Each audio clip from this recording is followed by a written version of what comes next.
Hello students, video शुरू करने से पहले प्लीज चैनल को लाइक, शेयर और सब्सक्राइब जरूर करें। एक इम्पॉर्टेंट इन्फॉर्मेशन, अगर आपको इस वीडियो के नोट्स चाहिए तो डिस्क्रिप्शन बॉक्स में दिया गया डाउनलोड लिंक चेक करें। Thank you. चलिए शुरू करते हैं। इस वीडियो में हम पढ़ेंगे बीपीएससी 113 मॉडर्न पॉलिटिकल थॉट के प्रीवियस ईयर क्वेश्चन और most important questions with answers. ये क्वेश्चंस आपके एग्जाम के लिए बहुत इंपॉर्टेंट है। अगर आपने ये अच्छे से कर लिए तो एग्जाम निकलना पक्का है। Let's begin. इस वीडियो में हम कवर करेंगे question 1, discuss the relationship between enlightenment, rationality and modernity. इस क्वेश्चन में हमें बताना है कि एनलाइटनमेंट, रैशनैलिटी और मॉडर्निटी का क्या कनेक्शन है। Question 2, man is born free but everywhere he is in chains. Comment. इस क्वेश्चन में हमें रूसो के इस कोट का मतलब समझाना है और उसके पीछे का थॉट प्रोसेस एक्सप्लेन करना है। क्वेश्चन 3, डिस्कस मेरी वोल्स्टोनक्राफ्ट्स कंट्रीब्यूशन टू फेमिनिस्ट थियरी। इसमें हमें बताना है कि वोल्स्टोनक्राफ्ट ने फेमिनिज्म के फील्ड में क्या योगदान दिया। Question 4, right short notes on the following in about 200 words each. A, enlightenment. इसमें हमें एनलाइटनमेंट को डिफाइन करना है और उसके में फीचर्स बताने हैं। B, Rousseau's federation of nations. इसमें हमें बताना है कि रूसो ने ग्लोबल पीस के लिए फेडरेशन का क्या कॉन्सेप्ट दिया था। Question 5, evaluate Kollontai's contribution to the women's issue. इसमें हमें कोलोंटाई के वीमेन राइट्स और सोशलिस्ट फेमिनिज्म में योगदान को एनालाइज करना है। Question 6, explain Marx's labour theory of value and his views on exploitation. इस क्वेश्चन में हमें मार्क्स के लेबर थियरी और एक्सप्लॉयटेशन के कॉन्सेप्ट को समझाना है। Question 7, analyse Mill's individualism and defence of liberty. इसमें हमें मिल के इंडिविजुअल फ्रीडम के आइडिया और लिबर्टी के इंपॉर्टेंस को डिस्कस करना है। Question 8, right short notes on the following in about 200 words each. A, primitive communism. इसमें हमें बताना है कि प्राइवेट प्रॉपर्टी के पहले का कम्युनल लिविंग सिस्टम कैसा था। B, socialization of housework. इसमें हमें एक्सप्लेन करना है कि घर के काम को कलेक्टिवली कैसे ऑर्गेनाइज किया जा सकता है। अगर आपको इस वीडियो के नोट्स चाहिए तो डिस्क्रिप्शन बॉक्स में दिए गए डाउनलोड लिंक को जरूर चेक करें। Thank you. Question 1, discuss the relationship between enlightenment, rationality and modernity. Question explanation. इस क्वेश्चन में हमें यह समझाना है कि एनलाइटनमेंट का पीरियड, रैशनल सोच और मॉडर्निटी एक दूसरे से कैसे जुड़े हुए हैं। हमें इनके फीचर्स बताने हैं और दिखाना है कि इन्होंने मॉडर्न समाज और पॉलिटिकल थॉट पर क्या असर डाला। Answer. Introduction. Enlightenment 17th to 18th century का एक इंटेलेक्चुअल मूवमेंट था जो रीजन, साइंस और इंडिविजुअल राइट्स को प्रमोट करता था। रैशनैलिटी यानी तर्क से सोचना इस मूवमेंट का बेस था। मॉडर्निटी का मतलब है वो नए सोशल और पॉलिटिकल स्ट्रक्चर्स जो एनलाइटनमेंट के बाद बने। इस आंसर में हम ये देखेंगे कि ये तीनों कॉन्सेप्ट्स एक दूसरे से कैसे कनेक्टेड है। Main body. 1, एनलाइटनमेंट क्या था। शुरुआत और मुख्य विचार। एनलाइटनमेंट यूरोप में फ्यूडलिज्म, धार्मिक अंधविश्वास और मोनार्की के खिलाफ एक रिएक्शन था। इसमें रीजन, साइंस और ह्यूमन फ्रीडम पे जोर दिया गया। मुख्य thinkers the Kant, Voltaire, Rousseau और लॉक। उद्देश्य था इंसान की समझ को बढ़ावा देना और प्रोग्रेस लाना। एग्जाम्पल, कांत ने एनलाइटनमेंट को डिफाइन किया, man's emergence from self imposed immaturity. 2, rationality का एनलाइटनमेंट में रोल। रैशनैलिटी का मतलब है लॉजिकली और साइंटिफिकली सोचना। एनलाइटनमेंट थिंकर्स मानते थे कि रैशनैलिटी हर फील्ड, साइंस, पॉलिटिक्स, मोरालिटी में अप्लाई हो सकती है। इसने ट्रेडिशनल अथॉरिटी जैसे चर्च और राजा को क्वेश्चन करना स्टार्ट किया। एग्जाम्पल, डेकार्ट का I think therefore I am rational thought को हाईलाइट करता है। 3, मॉडर्निटी। एनलाइटनमेंट और रैशनैलिटी का परिणाम। मॉडर्निटी एनलाइटनमेंट वैल्यूज जैसे रीजन और लिबर्टी का रियल वर्ल्ड एप्लीकेशन है। इससे डेमोक्रेसी, सेक्युलरिज्म और साइंटिफिक डेवलपमेंट का राइज हुआ। फ्रेंच रिवॉल्यूशन और अमेरिकन रेवोल्यूशन एनलाइटनमेंट के पॉलिटिकल एग्जाम्पल है। मॉडर्निटी में नेशन स्टेट्स, इंडस्ट्रियल इकोनॉमी और रैशनल एजुकेशन सिस्टम डेवलप हुआ। 4, इन तीनों का आपस का रिश्ता और पॉलिटिकल थॉट पे असर। एनलाइटनमेंट और रैशनैलिटी ने modern political ideologies, liberalism, socialism, secularism को शेप किया। लॉक ने कॉन्स्टिट्यूशनल रूल को सपोर्ट किया, रूसो ने जनरल विल का कॉन्सेप्ट दिया। मॉन्टेस्क्यू के सेपरेशन ऑफ पावर्स और इंडिविजुअल राइट्स जैसे आइडियाज इसी पीरियड के हैं। आज के डेमोक्रेटिक और ह्यूमन राइट्स बेस्ड सिस्टम इसी लेगेसी का रिजल्ट है। कंक्लूजन, एनलाइटनमेंट, रैशनैलिटी और मॉडर्निटी एक दूसरे से गहरा संबंध रखते हैं। एनलाइटनमेंट ने रैशनल सोच को समाज में लागू किया, जिससे मॉडर्न इंस्टीट्यूशंस और पॉलिटिकल आइडियोलॉजीज डेवलप हुई। आज के डेमोक्रेटिक और सेक्युलर वैल्यूज इसी विचारधारा से निकले हैं। अगर आपको इस वीडियो के नोट्स चाहिए तो डिस्क्रिप्शन बॉक्स में दिए गए डाउनलोड लिंक को जरूर चेक करें। Thank you. Let's see the next question. Question 2. Man is born free, but everywhere he is in chains. Comment. Question explanation. इस क्वेश्चन में हमें रूसो का ये मशहूर कोट समझना है। हमें बताना है कि उसने ये लाइन किस कॉन्टेक्स्ट में कही थी, इसका मतलब क्या है, और कैसे ये उसके पॉलिटिकल थॉट से जुड़ी है। आंसर में फ्रीडम, सोशल कॉन्ट्रैक्ट और मॉडर्न सोसाइटी के इश्यूज को कवर करना जरूरी है।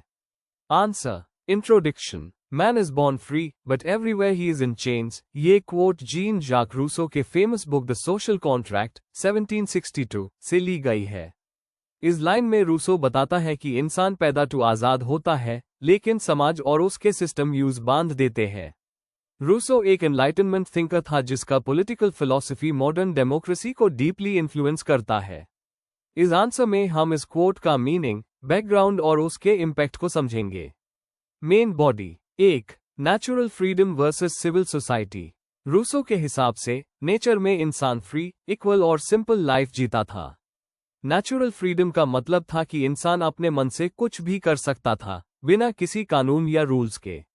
लेकिन जैसे जैसे सोसाइटी बनी, लोगों ने लॉज, रूल्स और इनइक्वालिटी का सामना किया। 2. इनइक्वालिटी का जन्म। अपनी book discourse on the origin of inequality में रूसो कहता है कि इनइक्वालिटी नेचर से नहीं आई, बल्कि इंसान ने बनाए। प्राइवेट प्रॉपर्टी का कॉन्सेप्ट शुरू होने से सोसाइटी में इनइक्वालिटी बढ़ी। सोसाइटी डेवलप होने के साथ लोगों की फ्रीडम चली गई और वो सोशल रूल्स के गुलाम बन गए। 3. सोशल कॉन्ट्रैक्ट का कॉन्सेप्ट। इस प्रॉब्लम का सल्यूशन रूसो ने सोशल कॉन्ट्रैक्ट के कॉन्सेप्ट में दिया। उसने कहा कि अगर सब लोग मिलकर एक एग्रीमेंट करें जहां सभी लॉज बनाना में हिस्सेदार हो, तो असली फ्रीडम वापस मिल सकती है। जब लॉज सब मिलकर बनाते हैं, तो इंसान किसी और का नहीं बल्कि अपने बनाए कानून का पालन करता है। इसमें है असली आजादी है। 4. मॉडर्न सोसाइटी और सरकार की क्रिटिसिज्म। रूसो ने मॉडर्न सरकारों को क्रिटिसाइज किया जो सिर्फ रिच और पावरफुल लोगों के लिए काम करती है। उसके मुताबिक सोसाइटी ने इंसान को करप्ट कर दिया है और उसके नेचुरल फ्रीडम को छीन लिया है। इस क्वोट के थ्रू वो ये बताता है कि इंसान टू आजाद पैदा होता है, लेकिन समाज उससे अलग अलग चेन्स में बांध देता है।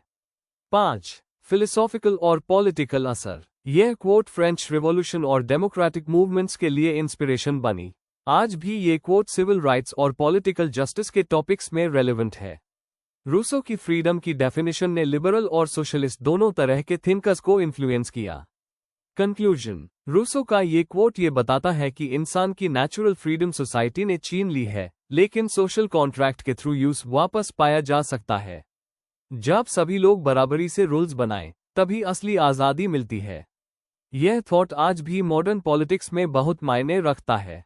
अगर आपको इस वीडियो के नोट्स चाहिए तो डिस्क्रिप्शन बॉक्स में दिए गए डाउनलोड लिंक को जरूर चेक करें। Thank you. Let's see the next question. Question 3. Discuss Mary Wollstonecraft's contribution to feminist theory. Question explanation. इस क्वेश्चन में हमें बताना है कि मेरी वॉलस्टोनक्राफ्ट ने फेमिनिस्ट थियरी में क्या योगदान दिया। उनके विचारों, लिखों और उनके समय के सामाजिक नॉर्म्स को किस तरह उन्होंने चैलेंज किया, ये सब डिटेल में एक्सप्लेन करना है। उनका इम्पैक्ट फ्यूचर फेमिनिस्ट मूवमेंट्स पर भी बताना जरूरी है।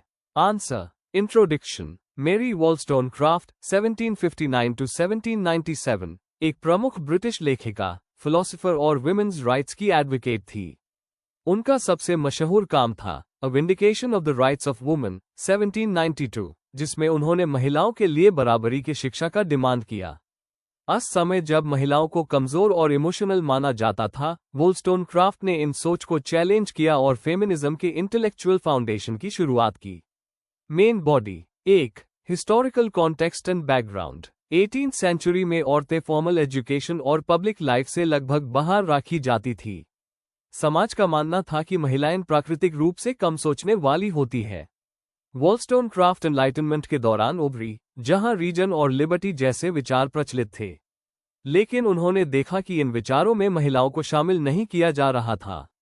2. की work of vindication of the rights of women 1792 में पब्लिश हुई अपनी किताब में उन्होंने ये कहा कि महिलाएं मर्दों से नेचुरली कमजोर नहीं होती, बल्कि उन्हें सही एजुकेशन नहीं मिलती, इसलिए पीछे रह जाती है। उनका मानना था कि महिलाओं को शिक्षित करना उनकी खुद की ग्रोथ के लिए जरूरी है और उनके रोल को बेटर वाइफ और मदर बनाने के लिए भी। उन्होंने रीजन को इमोशन के ऊपर रखा और कहा कि दोनों जेंडर में रैशनल सोच की कैपेसिटी बराबर होती है। 3. Core ideas and feminist principles. शिक्षा में बराबरी। वॉलस्टोनक्राफ्ट ने स्ट्रांगली कहा कि लड़कियों को भी अच्छी और इक्वल एजुकेशन मिलनी चाहिए। रैशनल बीइंग्स के रूप में महिलाएं, उनका मानना था कि महिलाएं भी लॉजिक और रीजन में पुरुषों के बराबर है। पेट्रियार्की का विरोध। उन्होंने समाज के स्ट्रक्चर को क्रिटिसाइज किया जो सिर्फ महिलाओं को डोमेस्टिक रोल तक सीमित करता है। मैरिज और मोरालिटी। उनका कहना था कि अनइक्वल मैरिज सिस्टम और वीमेन के पास अपॉर्चुनिटीज न होने से समाज में मोरल डिके होता है। 4. Legacy and influence on feminism. Wollstonecraft को पहली फेमिनिस्ट फिलोसोफर के रूप में माना जाता है। उनके विचार जॉन स्टुअर्ट मिल और सिमोन द बोववार जैसे थिंकर्स को प्रभावित कर गए। 1960 के फेमिनिस्ट मूवमेंट ने उनके काम को दोबारा हाईलाइट किया और उन्हें एक फाउंडेशनल फेमिनिस्ट थिंकर के रूप में एक्सेप्ट किया।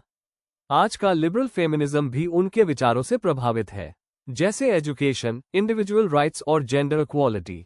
कंक्लूजन। मेरी वॉलस्टोनक्राफ्ट का फेमिनिस्ट थियरी में योगदान बहुत ही अहम था। उन्होंने जिस तरह से एजुकेशन और रैशनैलिटी के जरिए महिलाओं के हक की बात की, उसने फेमिनिस्ट मूवमेंट्स को एक नई दिशा दी। आज भी उनके आइडियाज जेंडर इक्वालिटी के डिबेट में रेलेवेंट है। अगर आपको इस वीडियो के नोट्स चाहिए तो डिस्क्रिप्शन बॉक्स में दिए गए डाउनलोड लिंक को जरूर चेक करें। Thank you. चलिए अगला क्वेश्चन देखते हैं। Question 4. Write short notes on the following in about 200 words each. A. Enlightenment. B.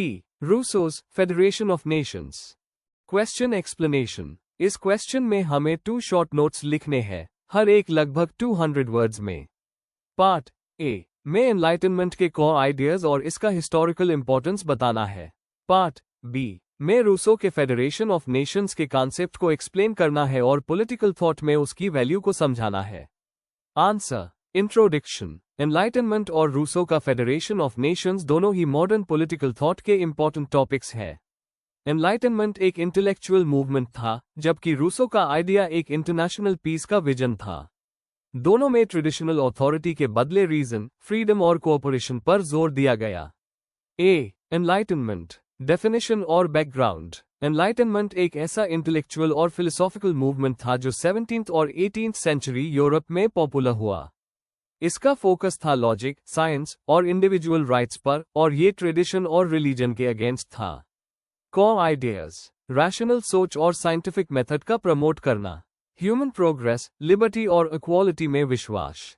मोनेकी और चर्च अथॉरिटी को चैलेंज करना। Key thinkers. John Locke, Voltaire, Rousseau और कांत जैसे फिलोसोफर्स ने एनलाइटनमेंट के आइडियाज को पॉपुलर बनाया। इन्होंने मॉडर्न डेमोक्रेसी और कॉन्स्टिट्यूशंस को इन्फ्लुएंस किया। इम्पैक्ट। एनलाइटनमेंट ने अमेरिकन और फ्रेंच रेवोल्यूशंस जैसे मूवमेंट्स को इंस्पायर किया। इसने दुनिया भर में सिविल राइट्स और पॉलिटिकल रिफॉर्म मूवमेंट्स को जन्म दिया। B. Rousseau's federation of nations. Concept और मतलब। रूसो ने एक फेडरेशन ऑफ नेशंस का आइडिया दिया जिससे कि कंट्रीज के बीच शांति बनी रहे। ये एक अर्ली विजन था जिसमें देश एक साथ मिलकर कोऑपरेट करते हैं। Philosophical background. रूसो का मानना था कि जैसे इंडिविजुअल्स एक सोशल कॉन्ट्रैक्ट के थ्रू पीस एस्टैब्लिश करते हैं, वैसे ही कंट्रीज के बीच भी एक फ्रेमवर्क होना चाहिए। स्ट्रक्चर और पर्पस। सॉवरेन नेशंस का एक वॉलंटरी ग्रुप। एक कॉमन काउंसिल जो डिस्प्यूट्स को पीसफुली सॉल्व करे। सभी मेंबर नेशंस के बीच शेयर्ड वैल्यूज और लॉस। सिग्निफिकेंस। यह आइडिया विजनरी था और लेटर लीग ऑफ नेशंस और यूनाइटेड नेशंस जैसे ग्लोबल इंस्टीट्यूशंस के कॉन्सेप्ट का बेस बना। इसका गोल था कलेक्टिव सिक्योरिटी और वर्ल्ड पीस। कंक्लूजन। एनलाइटनमेंट और रूसो का फेडरेशन ऑफ नेशंस दोनों ने मॉडर्न पॉलिटिकल थिंकिंग को शेप किया। एनलाइटनमेंट ने नॉलेज और अथॉरिटी के नए स्टैंडर्ड सेट किए और रूसो ने एक ग्लोबल पीस का ड्रीम दिया। आज भी ये कॉन्सेप्ट्स राइट्स, गवर्नेंस और वर्ल्ड हार्मनी के कॉन्टेक्स्ट में रेलेवेंट हैं। Before we end, please like, share and subscribe the channel for more such study materials and one important information अगर आपको नोट्स चाहिए तो डिस्क्रिप्शन बॉक्स में डाउनलोड लिंक दिया हुआ है, जरूर चेक करें। Thank you.